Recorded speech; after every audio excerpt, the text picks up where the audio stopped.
Hello, welcome. I'm Matt Bowes, president of the Book Publishers Association of Alberta Board, and I'm also the general manager of New West Press. And thank you very much for, thanks for attending, not just New West Press, thanks for attending. Thank you for the 2023 Book Publishing Awards Gala. Thank you for coming. Now you may applaud. All right. So, before I begin, I'd like to acknowledge the traditional homeland of the many diverse First Nations, Inuit, and Métis people whose elders have walked this land before us, and with whom we share this great land today. We are grateful to work and live upon this territory together, and for the means to learn from all the traditional peoples of these lands. It is our commitment to work together to build strong and positive relationships, and to consider how we can bring our resources and talents within the book industry to the important work at hand during this era of reconciliation. So the Alberta Book Publishing Awards were established in 1989 to celebrate the excellence of the Alberta book publishing industry. Since then, the program has evolved and expanded to include new award categories, accommodate increased submissions, and highlight the publishers and staff that contribute to a thriving Alberta book publishing industry. As the critical middle piece of the storytelling process, Alberta book publishers play an instrumental role in telling our province's unique and diverse stories, and we look forward to celebrating their contributions tonight. So before we begin the awards presentations, I would like to welcome Minister of Arts, Culture and Status of Women, Tanya Furr, to bring greetings on behalf of the Government of Alberta. Thank you so much, Matt, and good evening, everyone, and good evening as well to many of my municipal and provincial colleagues that are here as well. It's my pleasure to be here with you tonight to bring greetings as Alberta's Minister of Arts, Culture, and Status of Women. Book publishing has been around for centuries, and with every change in technology and society, book publishing has evolved with the times. Whether you prefer the smell of paper and flipping through the physical pages of a good book, or curling up with an e-reader, one thing is constant: what matters is a good story. And we have a lot of great stories to tell in Alberta. In all its formats, book publishing is a pillar in our province. Alberta's book publishing industry is strong and vibrant, which is evident in the nominees we honor tonight. That's why Alberta's government continues to support the book publishing industry through the Alberta Media Fund and cultural industry grants. Book publishing is an industry that captures it all: advances in science and innovation, expressions of the human spirit, gripping tales for all ages. So thank you to the Book Publishers Association of Alberta for leading the industry to be a steady contributor to our culture and vital to our province. And I feel very honored and blessed to have this role as Minister of Arts, Culture, and Status of Women. I know the impact that books have had on my life. My mom likes to tell the story. My parents are immigrants to Canada from Yugoslavia, now Slovenia. And it was very important to them that their kids were educated. And she revels in telling the story of one Christmas I was maybe 3 or 4 years old, and she'd saved up enough money to buy me whatever the popular doll was of the day. I can't remember if it was Holly Hobby or what it was. It wasn't Cabbage Patch Kids, because she refused to buy me a Cabbage Patch Kid. I was the only kid in school that didn't have one, even though some of the boys had one. Anyways, she said that they were too ugly to spend money on. Anyways, whatever the doll, I digress, whatever the doll was of the day back when I was 3 or 4, she bought me that. And then she said she also bought these cheap little books in the grocery store. And she said Christmas morning, she was excited for me to open up this doll. And she said, I physically threw the doll to the side and was fascinated with these little 99-cent books. And then I think it was around grade 1 or 2 when you learned to read. I remember the whole new world that opened up to be able to read a book. And then again, we didn't have a lot of money growing up, but the one thing my parents made sure we had money for was when book fairs came to elementary school. They made sure that whenever the book fairs came, that I had enough money to buy a couple of books. So thank you to the publishers, thank you to the writers, thank you for everyone that makes books possible. I know the impact it has in my life. I still to this day, I'll stop talking in a minute. I still to this day have a stack of books like this that I would keep buying in university, but would refused to allow myself to read until I'd read my textbooks, right? My university textbooks, and done my work, and reading the books was the bonus. So I'm still getting caught up on those. And just a final note, I know the 2022 winner for children's and young adult, Alberta Blue, A Prairie Sky Lullaby. I bought numerous copies of that book, both to give out to constituents and to give out to my nieces and kids of my friends. So thank you for all the wonderful work you do. Thank you for having me here tonight, and I will stop talking now. Good night. All right. Thank you, Minister, for your inspiring words of encouragement and, shade against Cabbage Patch Kids. Thank you to the Ministry of Arts and Culture and Status of Women for their support of the Alberta publishing industry and all the cultural industries in Alberta. So now I'd like to invite Karen Tang, City Councillor for Ward Gariho, to share greetings on behalf of the City of Edmonton. Good evening, and thank you for that story, Ministers. Good evening, everyone. My name is Karen Tang. I'm a City Councillor for Ward Gariho, which is located in Southeast Edmonton, and grateful to be joining you here today on Treaty 6 territory, a place where diverse Indigenous peoples whose ancestors' footsteps have marked this territory for centuries. Gariho is a Mohawk word that means big, tall forest. And as many of you know, our ward names have changed to Indigenous languages in the last election. Languages matter, words matter. It's a pleasure to join you on behalf of my council colleagues as we recognize and celebrate the best of the Alberta publishing industry, the industry that brings language and words and stories out to the public. You help us understand that reading is an escape to transport the imagination. It's a way to develop new pathways in the brain to flex and exercise the mind. There is new connections made when I can pick up those books and flip through them and smell them. It was lovely to peruse some of the shortlisted finalists back there. It's also an opportunity to connect with others or with our inner truths. Reading creates endless possibilities, and none of it would be possible without the hard and dedicated work of writers and publishers, like many of you in this room. As you sift through a stack of manuscripts on the hunt for the next book, the next story that will move readers, you leave a mark that goes beyond our province. It showcases Alberta's best throughout the world. Your work not only enriches our arts and culture landscape, but also supports our region's economic prosperity. So thank you for sharing a piece of your creative soul with us through your art. And thank you for thoughtfully introducing us to new ideas and writers. Thank you to the Book Publishers Association for putting this on and having me here. I'm very grateful. I've known Karen for many years. I've heard so much about this conference and this dinner, and I'm so grateful to be here with you for the first time, actually, and I'm loving every minute of it. And I hope you all enjoy the rest of the evening. Thank you so much. Thank you, Councillor Tang, for your kind greetings. We are delighted to have several government officials in attendance this evening. We'd like to acknowledge MLA Laurie Sigurdsson, MLA Nathan Ip. Did he arrive? No. Okay. Oh, hey, there we go. Sorry about that. Arts, Culture, and Status Women Deputy Minister Kim Capstick, Arts, Culture, and Status Women Deputy Minister Nilam Jetha, and City Councillor Karen Principe. Did she arrive? No. Okay. Sorry. For their attendance this evening as well. Thank you, everyone, for coming out. This really means a lot to show your support. So let's get me off here. And let's welcome our host for this evening, Judy Piercy. Judy is the former managing director of CBC Edmonton and now an author whose first book, The Fierce, came out in February of this year. So congratulations, Judy, on the book, and welcome to the stage. Hi. Thank you for having me here. I love coming. This is my 6th time emceeing this event, and I just really enjoy being in the company of people who love books so much. And now we have some people in politics who love books so much, and that is wonderful too.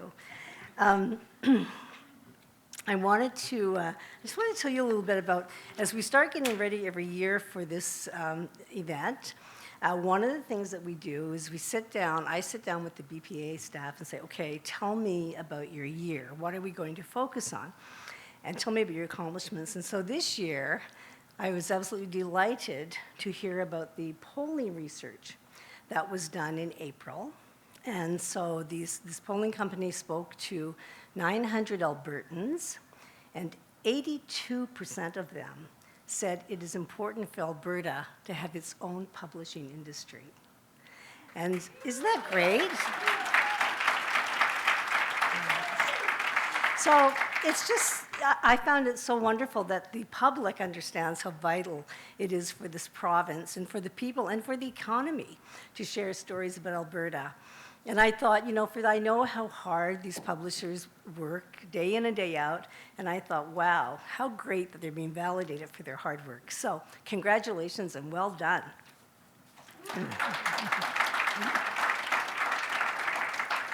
So another great job that the publishers did this year was with connecting directly with the public through Alberta Stories on the BPAA website. So if you haven't seen it, please check it out and maybe add a story of your own.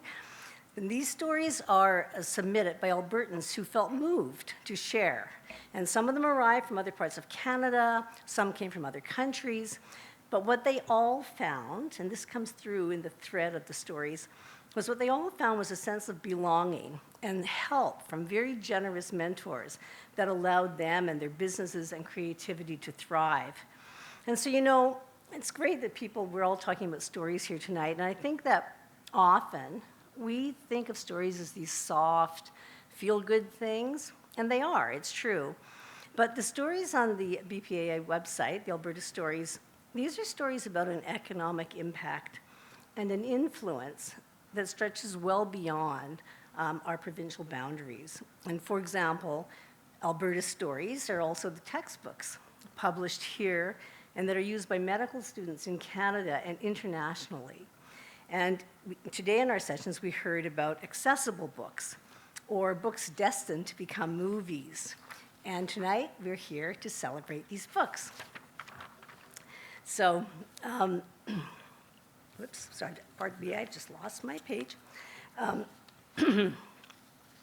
We'll be recognizing excellence in Alberta Book Publishing tonight with several genre Book of the Year awards and Excellence in Design awards, as well as presenting the Lois Hole Award of Editorial Excellence, the Mel Hurtig Publisher of the Year Award, a Special Achievement in Publishing Award, and a Lifetime Achievement in Alberta Publishing Award. And this year, we're excited to introduce the Mystery and Thriller Book of the Year Award, and this recognizes the Alberta publishers releasing outstanding titles within this genre. Our awards program is continually expanding to capture the breadth of books published in Alberta each year. So we thank all of our nominees for taking the time and effort to showcase their best work and raise the bar for Alberta publishing. Now, we have a bit of bad news. We're sorry that Corin Raymond won't be able to perform tonight. He was going to do bookmarks, but unfortunately, he came down with COVID-19. And yeah, we wish him a speedy recovery, and we'll miss his performance and hope that we can have him soon at another event. And we're very excited to have students from NAIT here, and they're going to be recording the presentation for us tonight. And if you are coming up to the stage, please enter and exit on this side. And then once you receive the award, one of our NAIT photographers will take a quick photo of you before you get back to your seat. So to kick off the award presentations, I would like to welcome Laureen Shiba of Javile and Uproot Books to present the Learning Book of the Year Award. Hello, everybody. So nice to see you here tonight. I'm honored to be the first to give an award away. The Learning Book of the Year Award goes to a book or instruction package for the K-12, post-secondary, or professional market that has a specific learning, instructional, or professional development focus. The nominees are the University of Alberta Press for Canadian Performance Documents and Debates, a source book, edited by Anthony J. Vickery, Glenn F. Nichols, and Alana C. Lindgren.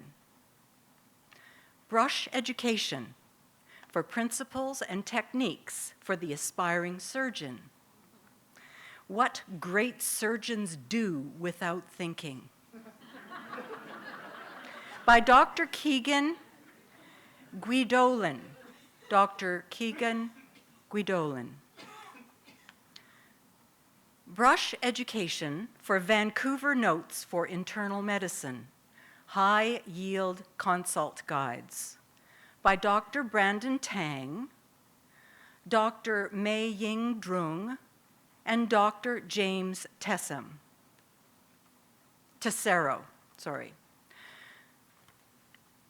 Ready? A gargantuan undertaking by the editors and publisher. The winning title is highly informative, engaging, and enlightening with extremely high-quality editing. Considering the wide variety of themes, genres, and material included, the designer did a fantastic job ensuring the content is manageable and easy to navigate. Published by University of Alberta Press, the Learning Book of the Year is Canadian Performance Documents and Debate, a source book, edited by Anthony J. Vickery, Glenn F. Nichols, and Alana Lindgren. Congratulations! Please welcome Douglas Hildebrand, publisher of University of Alberta Press.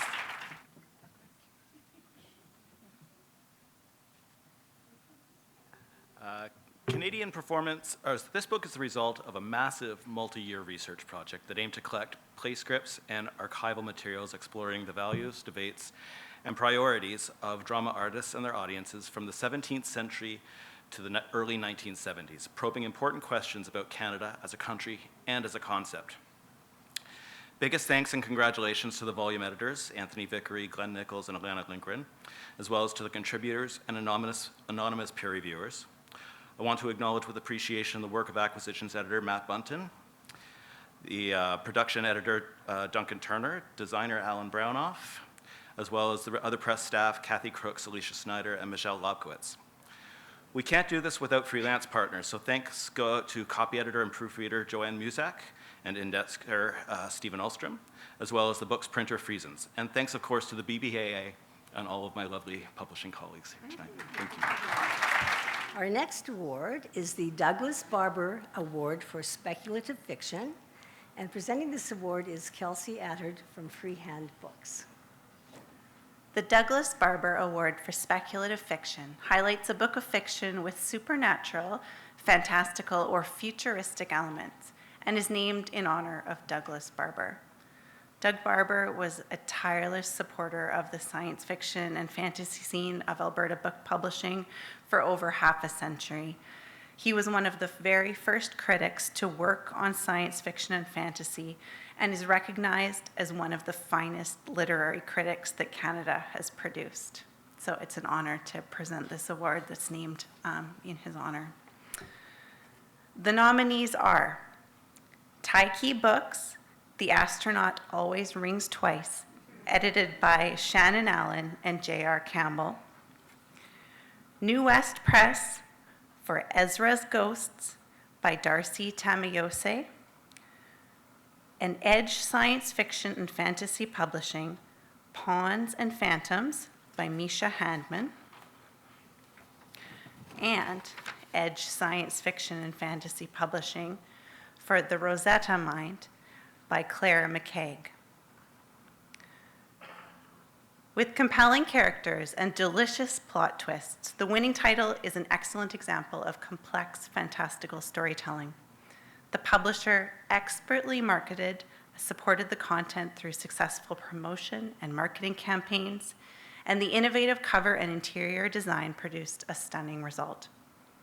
The winner of the Douglas Barber Award for Speculative Fiction is Ezra's Ghosts by Darcy Tamayose, published by New West Press. Please welcome Matt Bowes, General Manager of New West. Thank you. Thank you. They're so loud. Thank you very much. This one means a lot to me, not only just because of Doug Barber and his stewardship of New West for like 40 years. He was a wonderful person, and you know, we would get into lots of arguments about sci-fi. He didn't like the first Dune movie. I did. I wrote a piece about it, and he's like, "Why did you make me read that?" So yeah, I loved working with him, and it means a lot to for one of our books to win the award named after him. And this book, Ezra's Ghosts, also means a lot to me because of the sort of bizarre way that it came about. Darcy emailed us one story, the Ryukyuan, which I thought was fantastic. And I said, it's too short.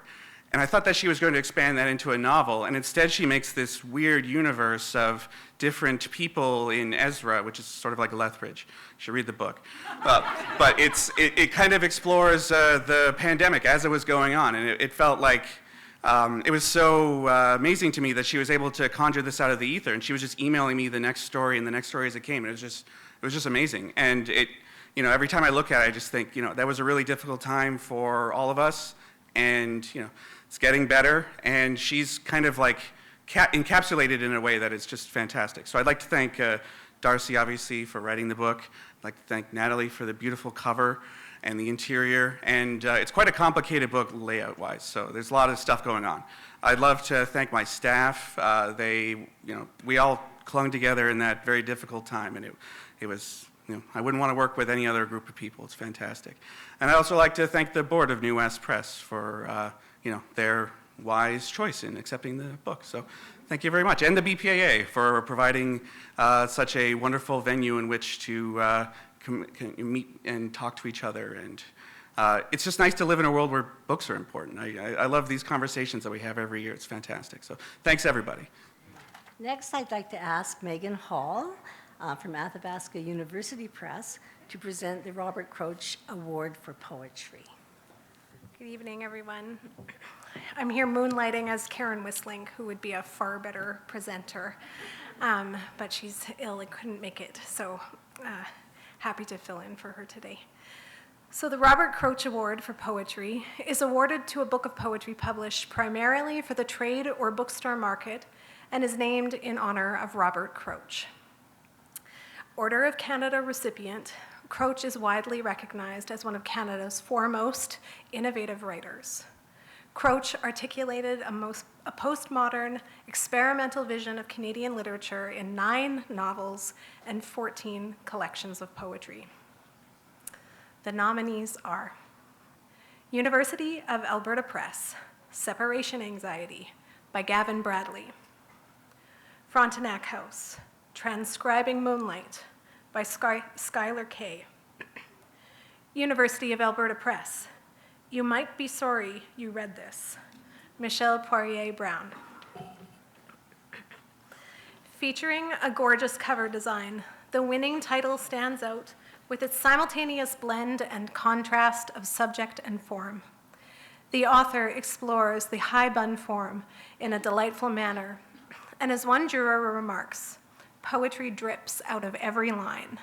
Not one cliche, just the beautiful sound of words strung together in imaginative ways.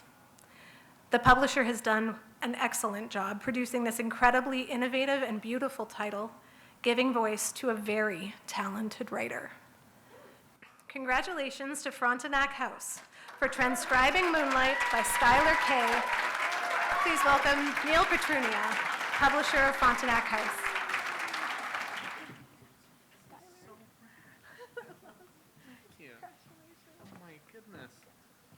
Hi, I brought my emotional support publisher up here in case I start crying.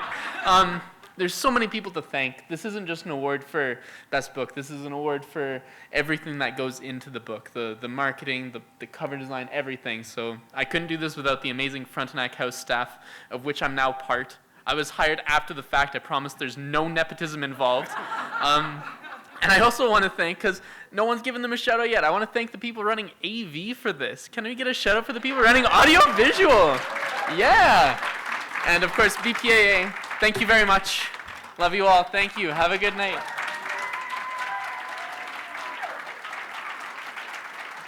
Okay, our next award is for the Graphic Novel of the Year. And please welcome Kathy Crooks from University of Alberta Press to present this award.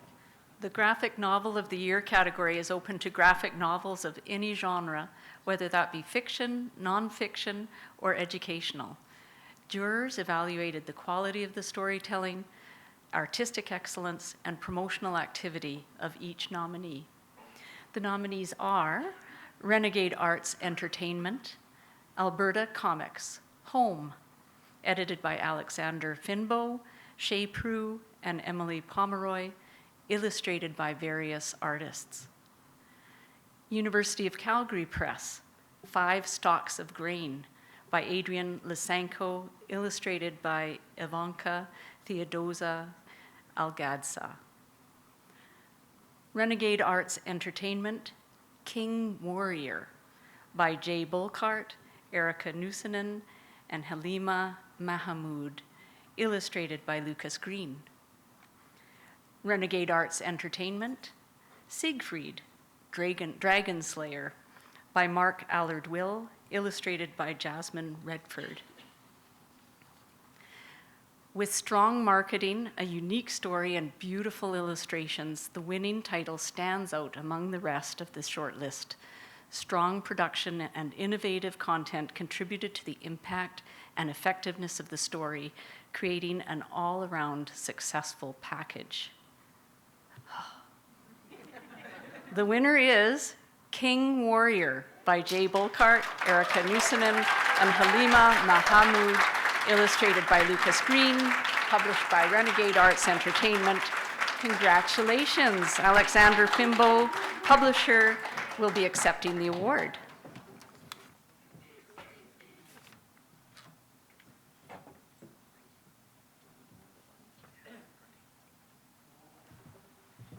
Ha, that got me by surprise. Well, the other books that were nominated are fantastic. I mean, all of them. And I really thought that even though we had 75% of the books from our publishing house, that this was going to be one of those categories where we weren't the shoe-in, because the book we were up against is fantastic. It's a powerful, powerful book. So I was like, I don't need to think about an acceptance award speech, because we're not going to win. So I'm like, okay.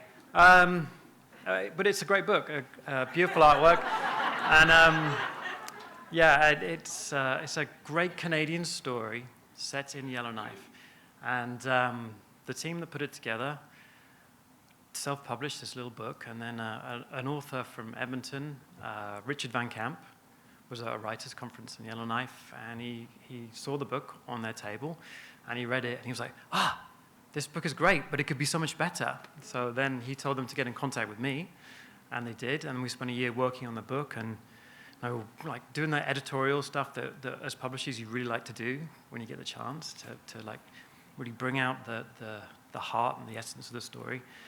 And yeah, here it is, and now it's won an award, which is brilliant, and they're going to be over the moon when I tell them. So thank you everybody, thank you to the jurors, the BPAA for doing this, for giving us a chance to celebrate Albertan books. It's very important that we recognize the provincial excellence that we have, and it's not just about Toronto all the time. So thank you, I appreciate it, and thank you all for being here to listen to me talking. Thank you. Okay, I'd like to call upon Christopher Buckland of Marquis to present our next award for Children and Young Adult Book of the Year. And a special thank you goes out to Marquis for sponsoring this award. Good evening. Happy to be here from Quebec. The Children's and Young Adult Book of the Year Award is presented to a book of any genre, as long as it is geared towards children or young adults. The nominees are assessed based on creativity, novelty, and quality. The nominees are Red Barn Books, Howdy, I'm Flores Ledoux, by Aisha Clough, illustrated by Hugh Rookwood, with Keegan Starlight. Renegade Arts Entertainment, King Warrior, by Jay Bulcart, Erica Nusanen, Halima Mahomed, and illustrated by Lucas Green. Dervile and Uproot Books, Olia and Alina Escape the Invaders, by Olia Ilochov and Maddie Sheba, illustrated by Diana Buzuk. Aisha Books, Samuel and the Little People by Arnold James Ibister. Content and presentation for the winning title gave it an edge over the competition. The publisher also used marketing in a very engaging and innovative manner to reach a wide range of readers and successfully incorporated effective back matter, such as an awesome cookie recipe. Congratulations to Red Barn Books for Howdy, I'm Floris Ledoux by Aisha Clough, illustrated by Hugh Rockwood with Keegan Starlight, the 2023's Children's and Young Adult Book of the Year. Aisha Clough, publisher Red Barn Books, will be accepting the award.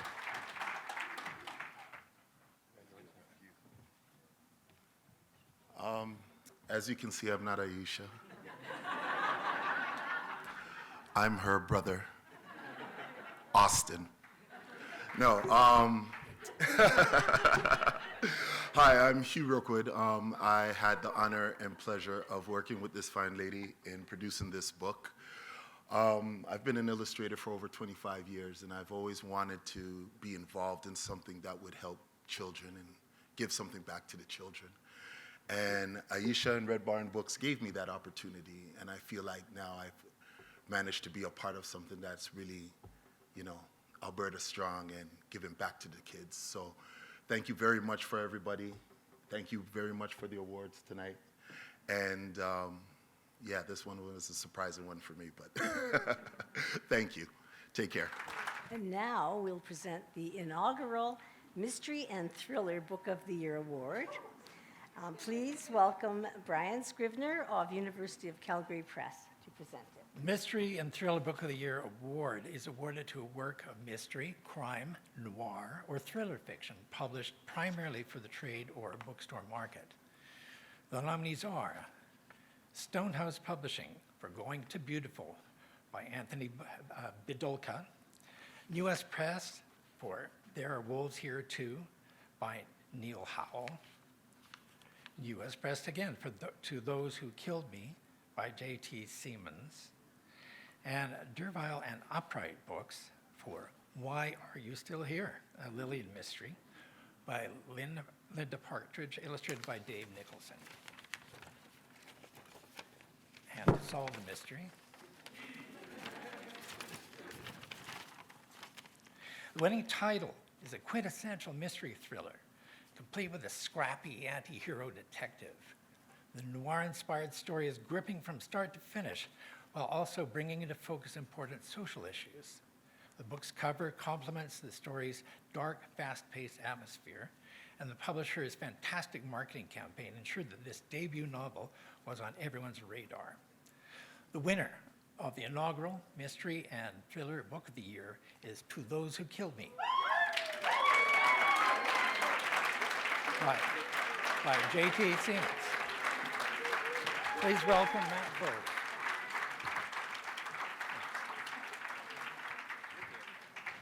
Thanks, Brian. All right. Keep picking books that are so close to my heart. I edited this one. Yeah, thank you very much. This book was a lot of fun. It's full of horrible people doing awful things to each other, but I really enjoyed working on it. Like a mystery book where you could figure out, well, what font do we use when someone's wiretapping someone? Like, how do we lay that out? It's just a lot of fun to work on, and Jeremy's going to be thrilled. He's a fantastic young author, and yeah, I wouldn't want to live in his book, but it's great to read. So again, thank you to my staff, the board, and Jeremy for writing such a mean book full of awful people. Now we'll present the Scholarly and Academic Book of the Year Award. Please welcome Tom Lohr of Brush Education to present it. Thank you, Judy. Hello, everyone.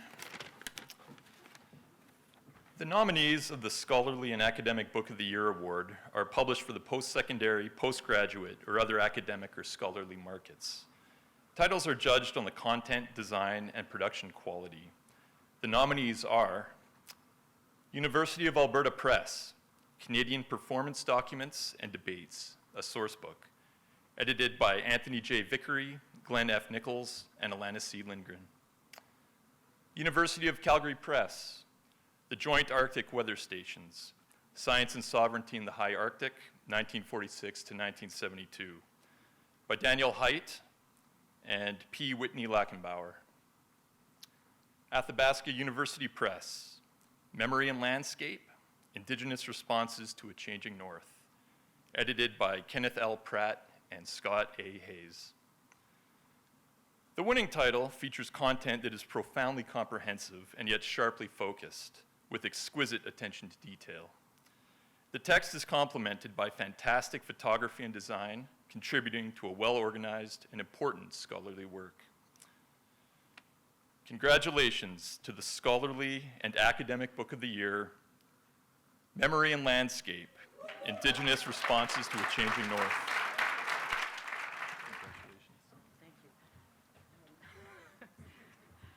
Like everyone else, I wasn't expecting to be up here, but this is so wonderful.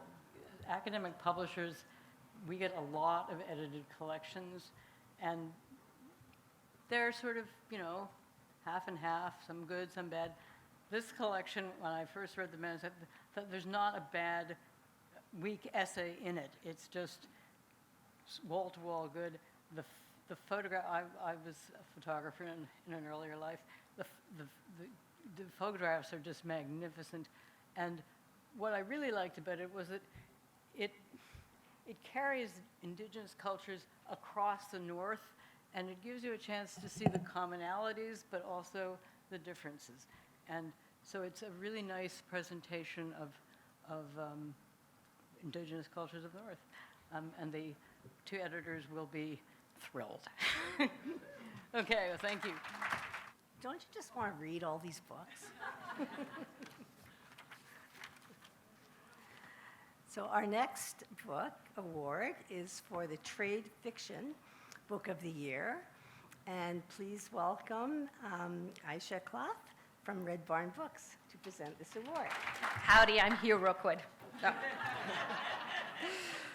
The Trade Fiction Book of the Year Award recognizes a book of fiction published primarily for the trade or bookstore market, which demonstrates innovation of content, high-quality text, and excellence in production. The nominees are New West Press, Ezra's Ghosts by Darcy Tamayose. Athabasca University Press, Grieving for Pigeons, 12 Stories of Lahore by Zubair Ahmad, translated by Anne Murphy. Freehand Books, The Taste of Hunger by Barbara Jones Scott. Although this winning title is a compelling read for an Alberta audience, the publisher significantly expanded its reach through successful promotion, marketing, and award submissions, thus engaging a much larger audience. The beautiful cover and interior design come together to produce a stunning result and is a recognizable strength for this title. The Trade Fiction Book of the Year is Ezra's Ghosts by Darcy Tamayose, published by New West Press. Congratulations, Matt Bowes, General Manager of New West Press.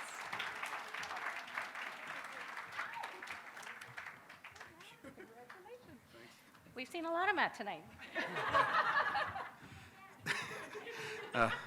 Thanks again. Again, it's a really good book. I think it's just fantastic, and thanks to all the people I thanked before, and especially to Darcy, who wrote the book. Yeah, thank you to the AV guys again. Just truly, I'm verklempt. I don't have much else to say. Oh, boy. I'd now like to ask Netta Johnson from Stonehouse Publishing to present the Trade Nonfiction Book of the Year Award. The Trade Nonfiction Book of the Year Award is presented to a book of nonfiction published primarily for the trade or bookstore market. A special thank you goes to Houghton Boston Printers for sponsoring this category. The nominees are New West Press, Ghost in a Photograph, A Chronicle by Myrna Kostash. Freehand Books, Modern Fables by Mika Jacobson. University of Calgary Press, A Stunning Backdrop, Alberta in the Movies, 1917-1960 by Mary Graham. And New West Press, Tracking the Caribou Queen, Memoir of a Settled Girlhood by Margaret McPherson. There is a freshness, intelligence, and unabashed candor to the winning title, complementing the subject matter. The book's design, both cover and internal pages, is clever and carefully considered. The feel of the book, with its French flaps and rough-edged pages, is wonderful and elevates this title to a level above the rest. The trade nonfiction book of the year is Modern Fables by Mika Jacobson, published by Freehand Press. Congratulations. Please welcome Kelsey Attard, Managing Editor of Freehand Books, to accept this award.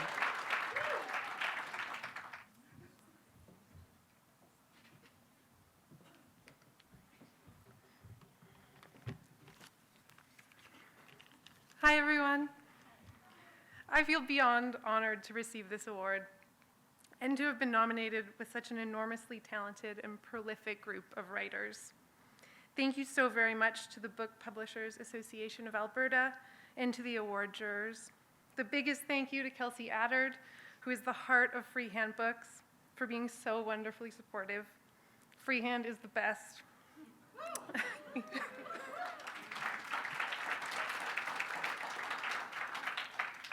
A huge thanks also to Deborah Willis, Naomi Lewis, and Colby Stolson at Freehand for everything that they have done for Modern Fables.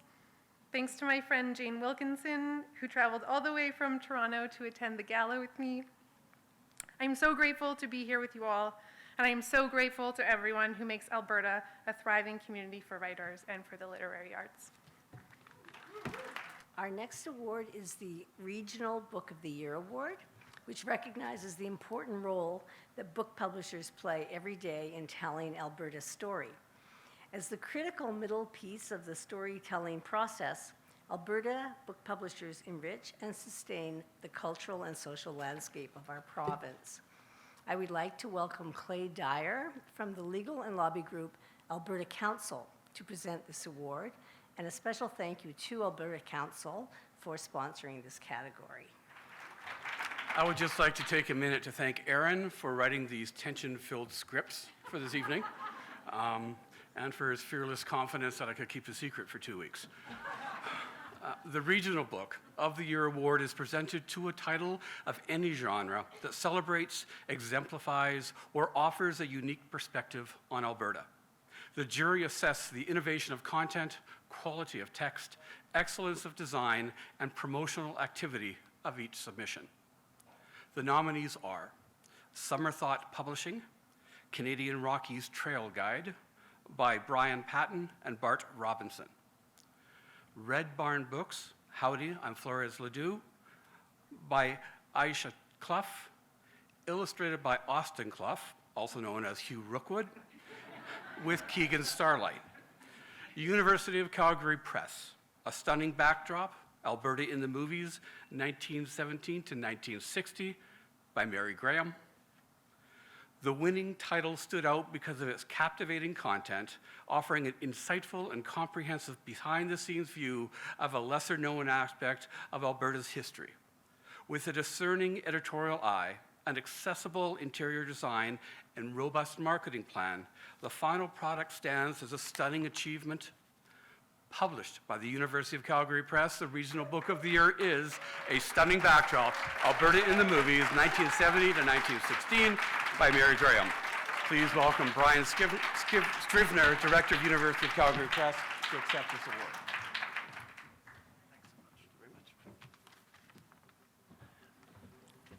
Sometimes when you're a publisher, the author hooks you within the first 5 minutes.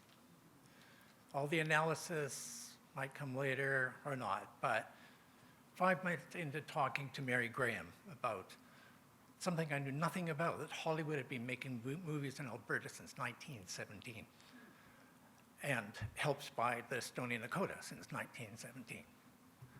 I was hooked and knew that we had to publish it. So 5 years later, we did.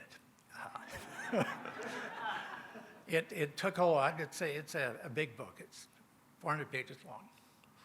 It has over 100 illustrations in it. It was a lot of fun whittling the manuscript down to its best, 200,000 words.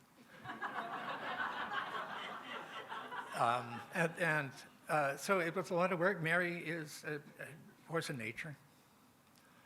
And this book, because of what I just described, would not be possible without support, the important support from the province of Alberta.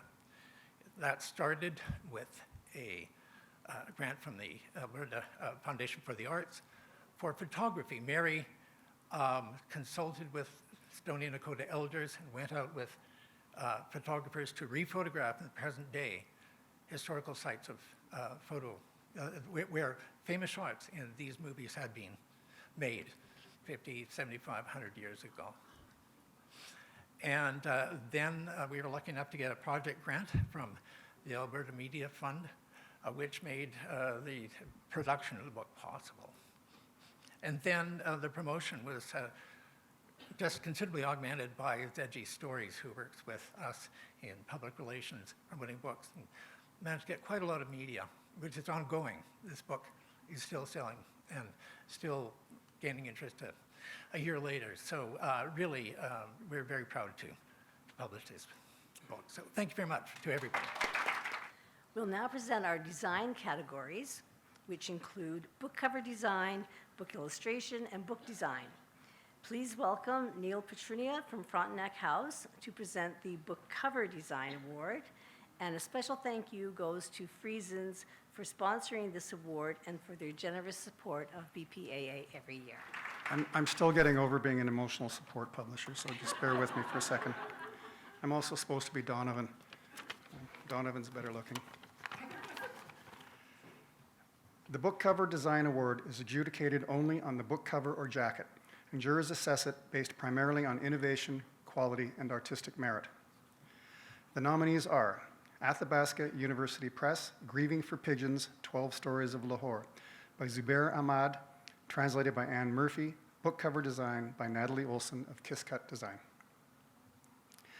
Athabasca University Press, Little Wet Paint Girl, by Wanessa Yonsi, translated by Rebecca L. Thompson, book cover design by Natalie Olson of Kiss Cut Design. Natalie's really getting. New West Press, There Are Wolves Here Too, by Niall Howell, book cover design by Michelle Vrana. Freehand Books, Who Has Seen the Wind, by W.O. Mitchell, book cover design by Natalie Olson of Kiss Cut Design. I'm seeing a trend here. The winning title stood out too and was described by the jurors as a luxurious book due to its high production value and design. It is clear that the publisher went all out to produce this landmark edition. The designer's refined use of typography, when paired with the use of color and foil stamps, produced an elegant and elevated result. Freehand Books has made Alberta Book Publishing proud with this exceptional publication.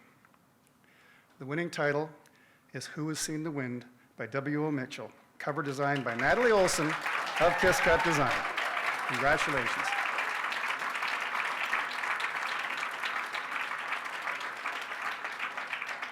Please welcome Kelsey Attard, Managing Editor of Freehand Books, to accept this award.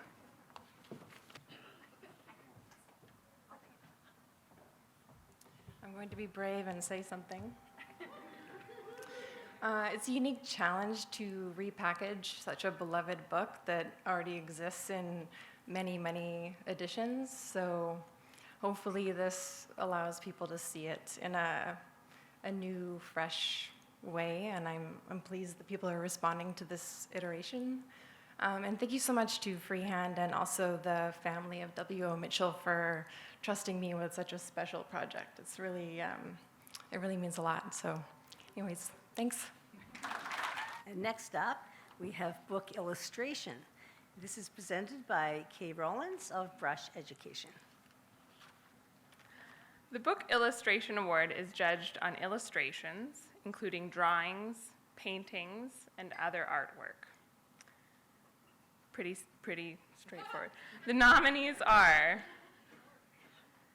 Renegade Arts Entertainment, Alberta Comics, Home, edited by Alexander Finbow, Shay Prue, and Emily Pomeroy, illustrated by various artists.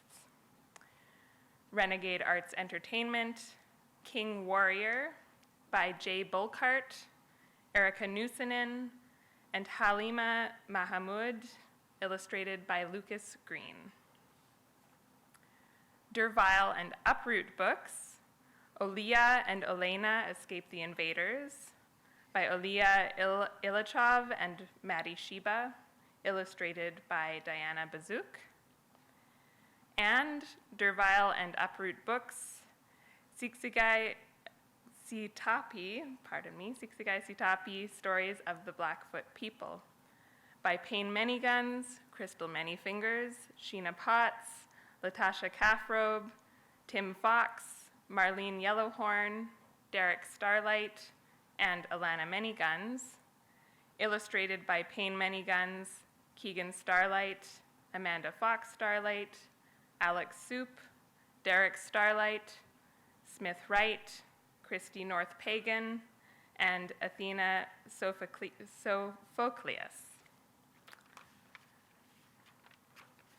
Dynamic and successfully executed, the illustrations in the winning title offer a diverse survey of illustrator styles. These varied approaches are tied together with a cohesive concept and strong artistic direction. It is exciting to see so many Alberta artists collaborating on this ambitious and successful project. Congratulations to Renegade Arts Entertainment for Alberta Comics Home, edited by Shay Prue, Alexander Finbow, and Emily Prue, and illustrated by various artists. Alexander Finbow, publisher of Renegade Arts, will be accepting this award.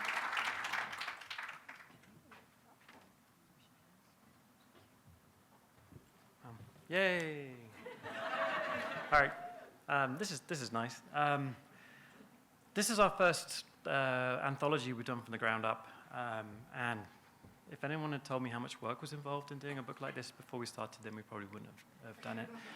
But I really wanted to start doing a series of books that showcase the talent working in comics and graphic novels in the whole province. So this book has 62 different creators involved in it, plus the editors and the rest of the staff of the publishing company. We're telling 42 stories, which really gives you like a little inkling into the breadth of the different styles of storytelling, of artistic styles that we have in this province. Yeah, so I'm really chuffed for all the illustrators that worked on it. And they're not listed because there's 42 different illustrators, and we would be here for another hour. And we're going to do more. So my aim is that every 2 years we'll do another anthology just showcasing more of the talent working in comics in Alberta, because there are some fantastic storytellers here that we need to highlight. So thank you, everybody, and good night. Now we move to our final design category, book design. And Luciana Arregasaki from Labertino Press will present this award. Hello, I'm Luciana Regesaki from Laberinto Press, which means labyrinth, and I'm going to present book design category winners.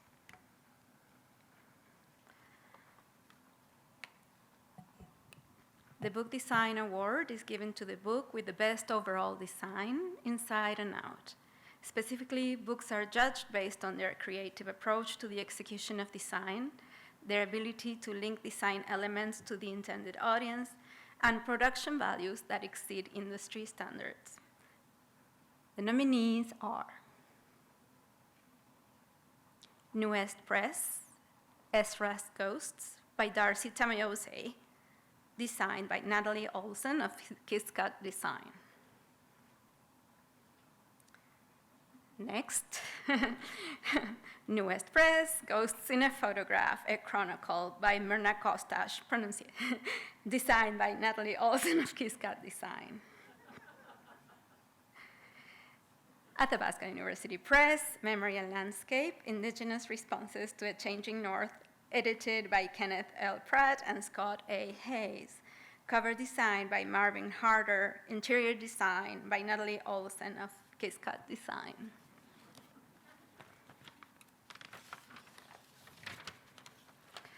Freehand Books, 1 by John Promislow, designed by Natalie Olsen.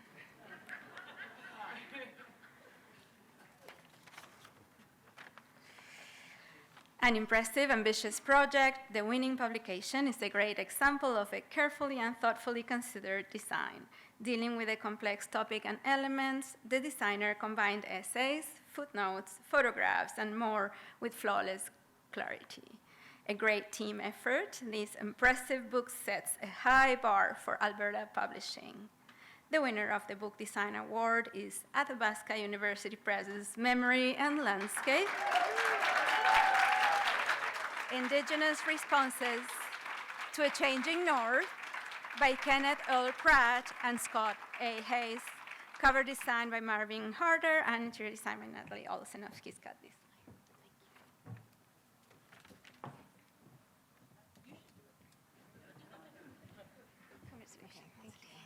Right.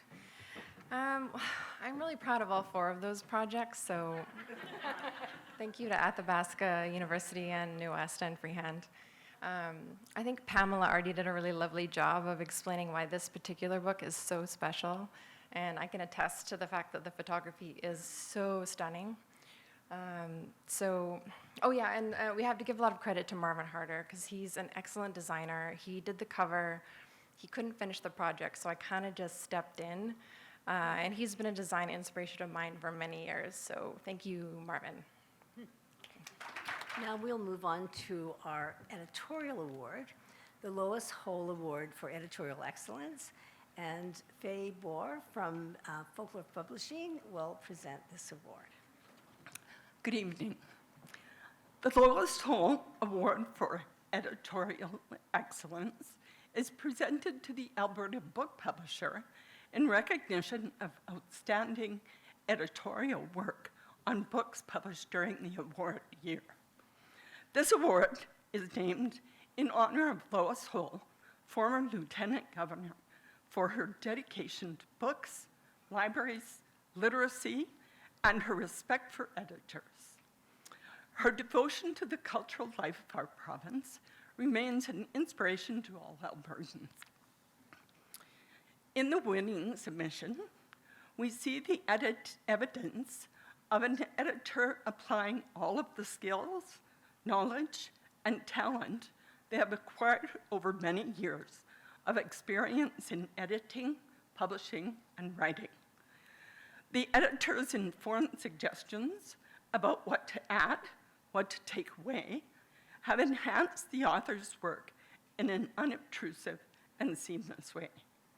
The editor carefully considered the many facets of this complex novel, and through subtle interventions, elevated the compelling storyline to new heights. The winner of the Lois Hole Award for Editorial Excellence is Claire Kelly.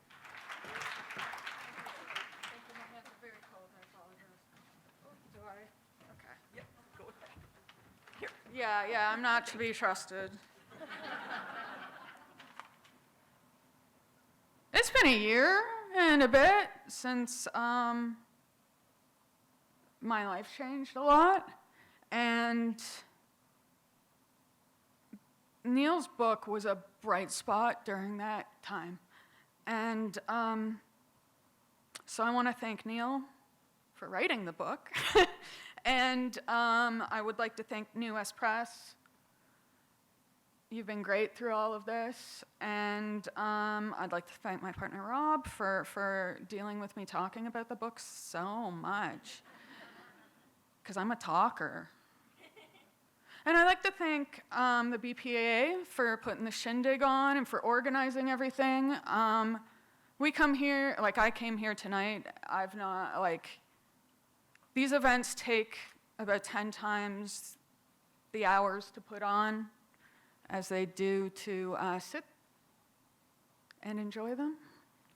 So thanks to the BPAA. And I'd like to thank my mom and Stephen King. Get the book and you will understand why. Neil traveled once to Minnesota. I think it was Minnesota. It might have been Chicago. He traveled south, maybe east or west, I'm not sure, to see Stephen King. So our love of that was really fun for the project.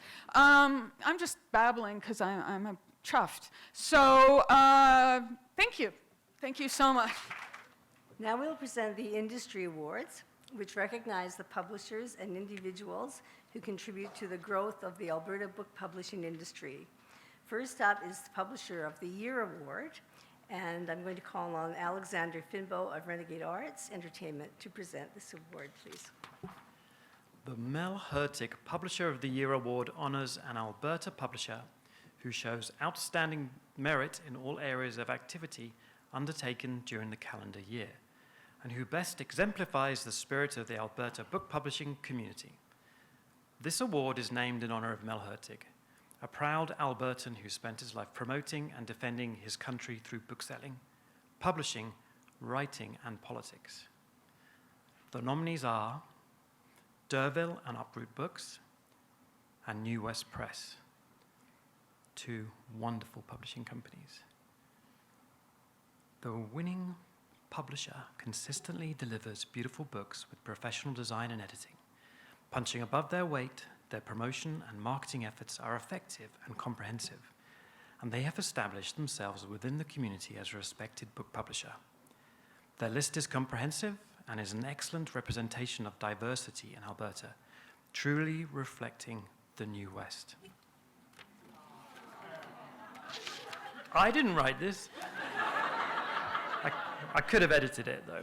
But, the winner of the 2023 Mel Hurtig Publisher of the Year is New West Press. Congratulations. Please welcome Matt Bowes, General Manager of New West Press.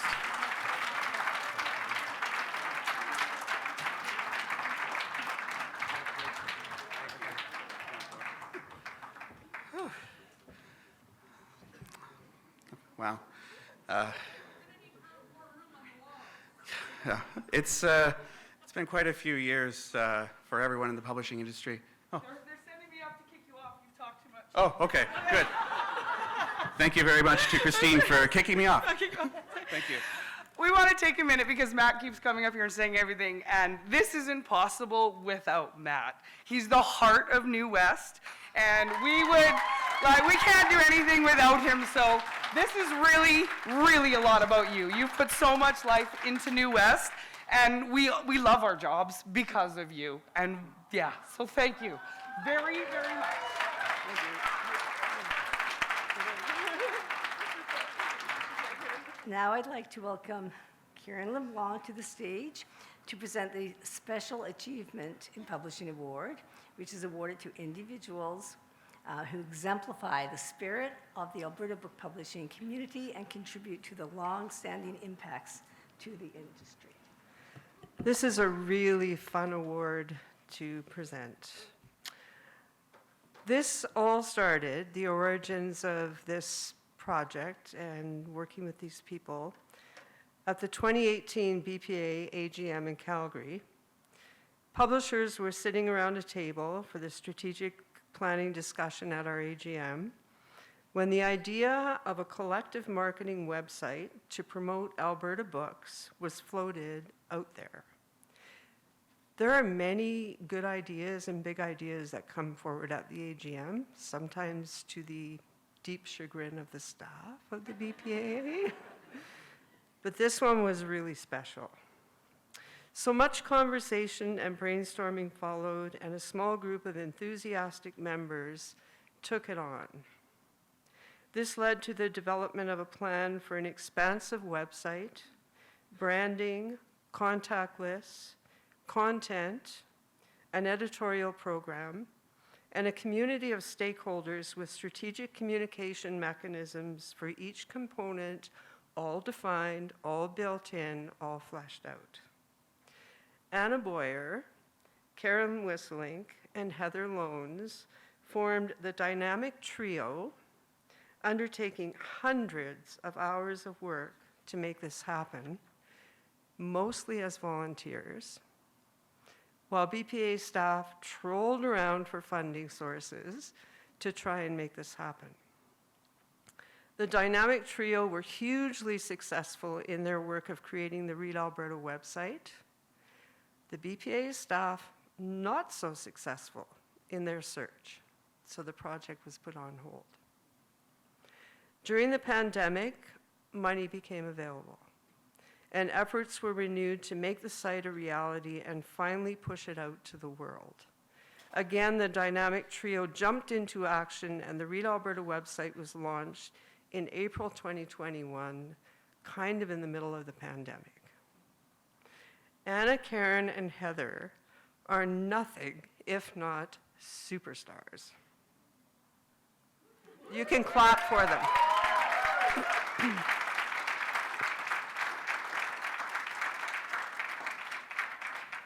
While taking care of young children, going on maternity leaves, working full-time jobs, and in the middle of a worldwide pandemic, they pulled off what is still a vibrant and active hub for everyone in Alberta's book community and beyond. On behalf of the BPAA and all of our grateful members, it is an honor to present you with this Special Achievement Award. Many, many thanks for all you've done and for the strong foundation that you've laid. And I want to add that Karen can't be here tonight because of COVID. So Anna and Heather, please come up.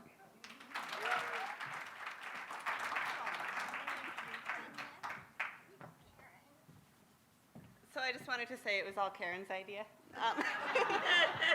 She's great, and so was Heather. And I mean, we had a lot of pretty fantastic content to work with. It was pretty obvious that I don't know, it was fun. And the Alberta, don't tell anybody in BC because I work in BC now, but the Alberta publishing community is just absolutely the best, and I love you guys. And I think the best part of Read Alberta is getting to sort of sit back and see what's going on and all.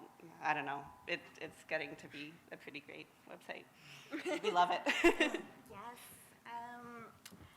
I just want to mostly thank everyone that has kept it running since we left it be. Just the best thing to me about Read Alberta is that it is continuing on.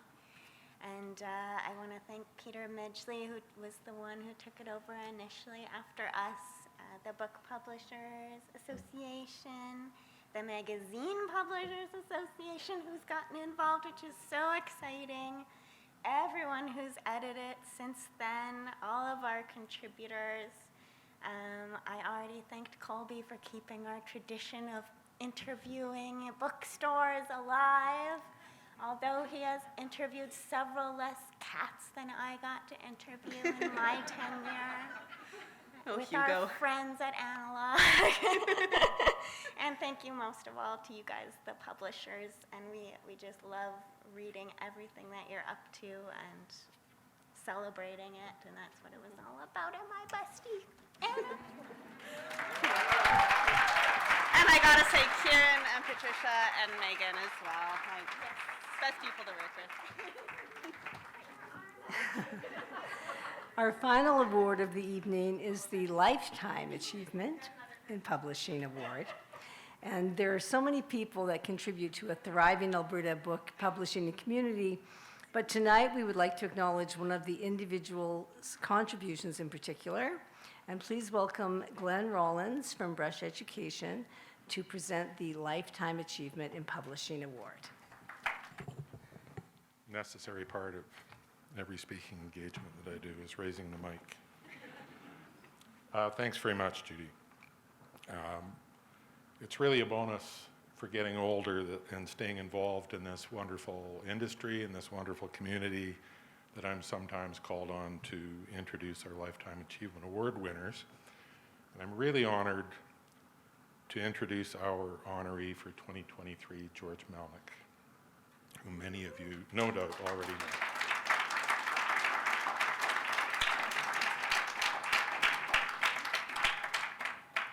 On behalf of the BPAA, it's really my great pleasure to present to him our Lifetime Achievement in Publishing Award. George is Professor of Emeritus of Communication, Media and Film at the University of Calgary, and that's one way to introduce him. But there are many others. For example, he was born in Winnipeg, but has spent most of his life in Alberta.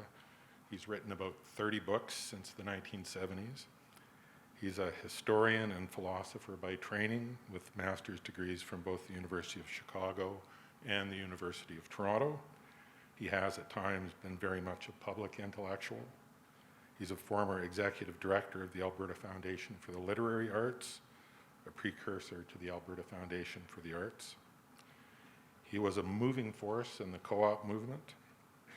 He's a scholar of cinema, a poet, a literary historian, an essayist, a winner of the Writers Guild of Alberta's Golden Pen Award for Lifetime Achievement, a former president of the Writers Guild, I'm not quite finished yet, a former director of PEN Canada, a former chair of the Writers Union of Canada's Freedom and Rights Committee, an editor, a polemicist, an ideologue, and a publisher. So let me expand on that last point because that's what we're honoring tonight. When I first became aware of George, I was starting university in the fall of 1975 and waiting with excitement for each new edition of his audacious new monthly, New West Review, which was built around, of all things, book reviews.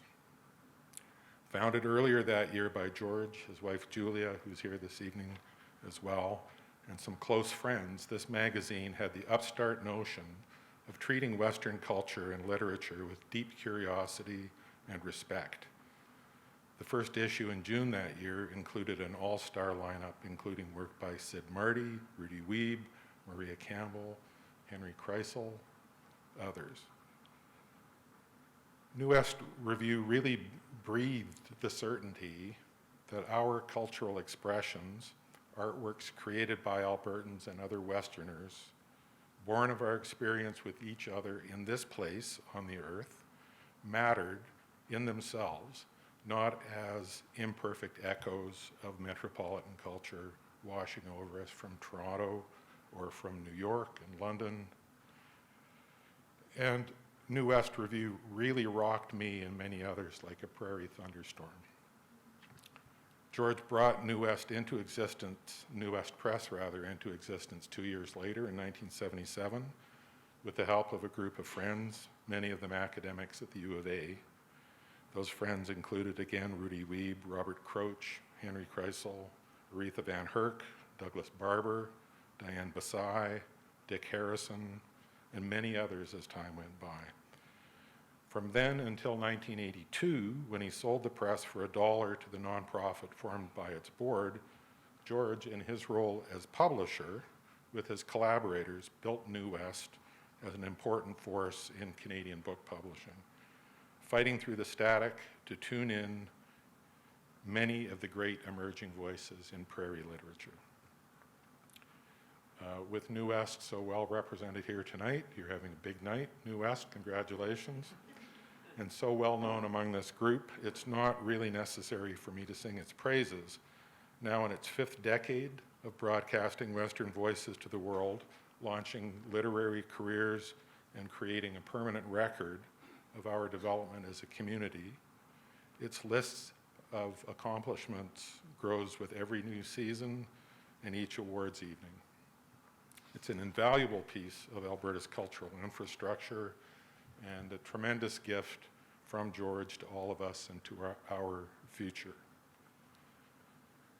Some of George's essays in New West Review were republished in 1981 as Radical Regionalism, which was followed by 2 more of his books promoting the West, Beyond Alienation and New Moon at Batoche. For many years, regionalism was the label that stuck to him, but it was a kind of regionalism that needs some context, I think, to be properly understood today. It was about valuing diverse voices, confidence in expressing that diversity, understanding our past, exploring our community, and caring enough to treat our place on earth as our center. There's a big difference between approaching the world with confidence in one's own origins and experience and distancing oneself or rejecting others.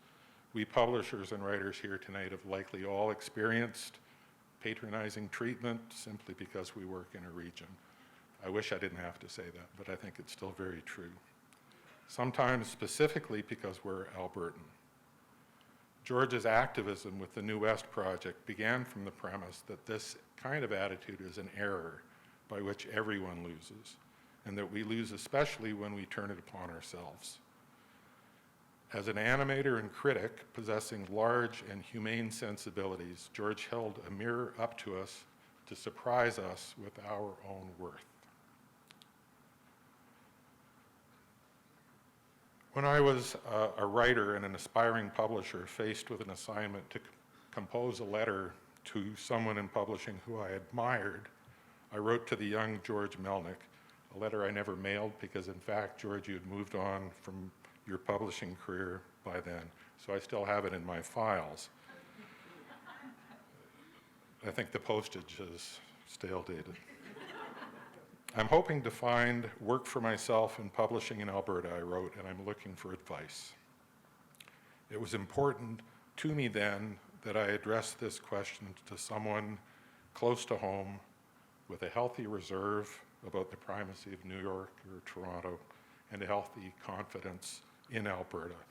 And George really personified those virtues, those attitudes.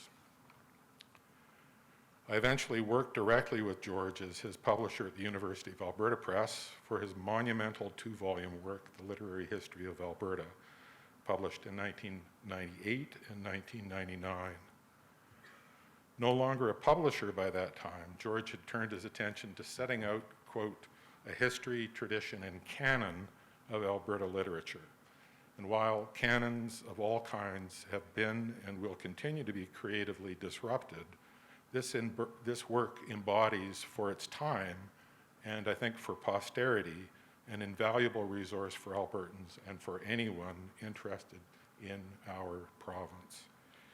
In it, George applies all of his attributes, academic rigor, an historian's thoroughness as a researcher, an engaged observer's passionate curiosity, a writer's discernment and expressiveness, and at least some of a publisher's evangelical certainty to the literature of Alberta. Its temerity in treating our place as the center of the world met with the disfavor of some critics, but I think that speaks to its importance then and now and for the future. Reflecting earlier this summer on publishing, a profession that he has practiced as a master, George wrote, I believe that publishing in all its forms, both in pre-internet days and today, is a cornerstone of society-wide cultural expression. Only by sharing ideas and identities of all kinds can a society move forward.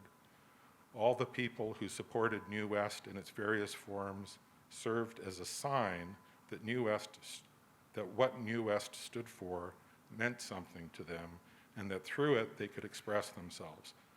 Publishing is not so much about furthering individual authorship, but rather expressing collective dreams and aspirations. Bayou Arts in Alberta published George's literary confession, quote, your words, not mine, I think, George, entitled Breaking Words in 2021. And in his review in Alberta Views, Albertan poet, musician, and author Sid Marty says, George was a singular and dynamic essayist and a cultural operative, known to the poet Andrew Suknaski and myself as the Melnick. The definite article was in deference to his being not so much a literary person as a literary project or projects. His time at New West captured the zeitgeist of a resurgent West, eager to take its historical, economic, and cultural place in Confederation. If Alberta Literature was a corporation, George Melnick would be on its board of directors. Please join me now in honoring George Melnick's lifetime of achievement in publishing. Wow. I'm overwhelmed, Glenn. Thank you very much for this nomination and for the support of the association, because the recognition means a lot to me. Let me say something about what being here means in the moment. There are two basic moments I want to talk about. Today, and then what happened a long time ago in the past.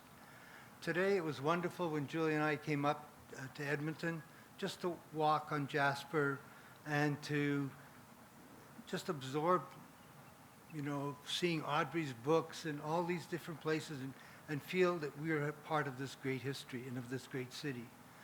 And the other part was when we moved here in 1972 to Edmonton, ready to start a new life. We never, ever expected to be involved in publishing. Okay? In fact, we didn't know what we were going to be involved in. We were young, and we were looking for an adventure. It all happened very serendipitously. It's hard to explain, and I don't think any of you really know the history behind that, including Glenn. What happened was that back in 1974, that was just a couple of years after we came, I knew a poet named Tom Wayman. I don't know if that means anything, but you know, now a nationally recognized and known poet. And he had put together an anthology of poetry about work, okay? And it was called Beaton Abbott's Got the Contract. And for some reason, because I knew Tom, I said, okay, I'll publish this. Okay? This is 1974. And I have a couple, I'm sure none of you have ever seen this, right? But I have a couple of copies still left. And on the back, there's a kind of a drawing of a person, which is sort of a self-portrait of me. I don't know why that's on there. And it says New West Press. So this is before the press ever got going. You know, this started that year. And then, you know, shortly after that, as Glenn mentioned, I got involved with New West Review, and then, of course, New West Press. And I'm very proud to have been there at the beginning, because New West Press has had a vibrant history all these years, as we could see this evening. Now, the history of it was that Julie and I were young and we were poor. Okay? And so maintaining a publishing house requires capital. You all know that very well. Okay? And back in the mid-'70s, grants were not an established reality, especially in Alberta. And so we're able to put together an editorial board that still exists today, primarily of academics who had real jobs and real salaries and therefore had money. People like Douglas Barber, you know, loaned me $500. Rudy Weed loaned me $500. Diane Bessai put up $500, you know, and that was the beginning of all of that, okay? And so it was inevitable that I said, look, you guys are doing a great job. You can own US Press, which is set up as a nonprofit. You can have it for $1. So I got a book, and I got the dollar. They got the publishing house, and then they gave me a nice print by Norman Yates as a going-away present. Okay. Now, I believe that Mel Hurtig, for whom we have an award here, inspired me, because he was an amazing individual who developed a publishing house with a national reputation. Okay, right here in Edmonton, far from the metropolitan, the publishing industry at that time was set in Toronto. Okay? And he broke the ceiling and did it so beautifully. And a man of great ambitions, and for whom I have a great admiration. And at that time in the 70s, that was the beginning of, in a major way, of independent Canadian publishing. And that's what Alberta publishers are all about. They're part of that independence. I'm sad to say a lot of those independent publishers are gone today. okay? Especially the ones who were in central Canada. They've been absorbed by these multinational firms, and the landscape of Canadian national publishing has shrunk a great deal. However, in the context of this, what I call depleted independent publishing scene nationally, we have the regional publishers. We have that scene, and Alberta is one of the most powerful elements in the whole country for regional publishing, which maintains Canadian authorship. Okay? Without Alberta publishers, the creativity and talent of Alberta writers and non-Alberta writers would be seriously hindered. Who would take a chance on so many of these first-time Alberta authors?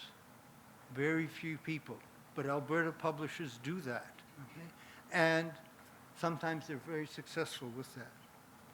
So it's been my pleasure to have been a publisher, to be there at the beginning of the industry, to share a moment in time with people, greats like Mel Hurtig, and also to share this evening with you. Okay? To be here to celebrate the many outstanding titles that you've published this past year. And by being here, I'm reminded of the importance of Alberta book publishing, not only to Alberta writers, but to the whole of Canada. So bravo for a job well done. I salute you.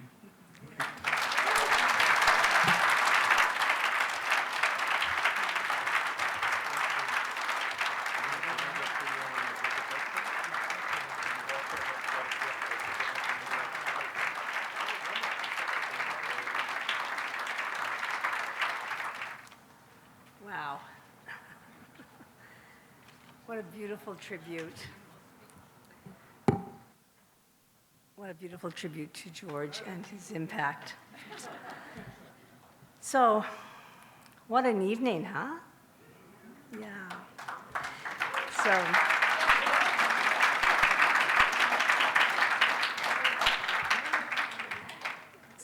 congratulations to all the winners and all the nominees. We wish each of you continued success as you tell Alberta's story. And, you know, I'm already looking forward to next year's awards, and I think probably you are too, because this is such a great evening. We'd like to take a moment to acknowledge our funders who continually support the work of the Book Publishers Association of Alberta. Department of Canadian Heritage through the Canada Book Fund, Canada Council of the Arts, Government of Alberta through Ministry of Arts, Culture and Status of Women, and the Ministry of Municipal Affairs, City of Edmonton and the Edmonton Arts Council, City of Calgary and Calgary Arts Development, Access Copyright. In addition to our funders, we would like to recognize the sponsors who have made this year's awards possible. Friesens, Marquis, Alberta Counsel, Alberta Views, Houghton Boston, Glass Bookshop, Audreys Books, and the Writers Guild of Alberta. Thank you as well to the jurors who committed a significant amount of time to carefully review, critique, and choose the shortlists and winners for each category. And we would also like to acknowledge the staff of the BPAA. Their hours and hours of work that goes on behind the scenes have made this event possible.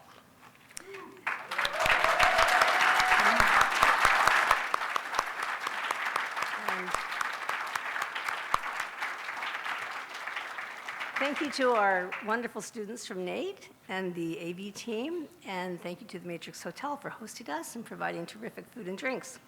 So, this concludes our program for tonight. Please feel free to linger, as if you need me to say this, please feel free to linger, as the room and the bar will remain open. Thank you and good night.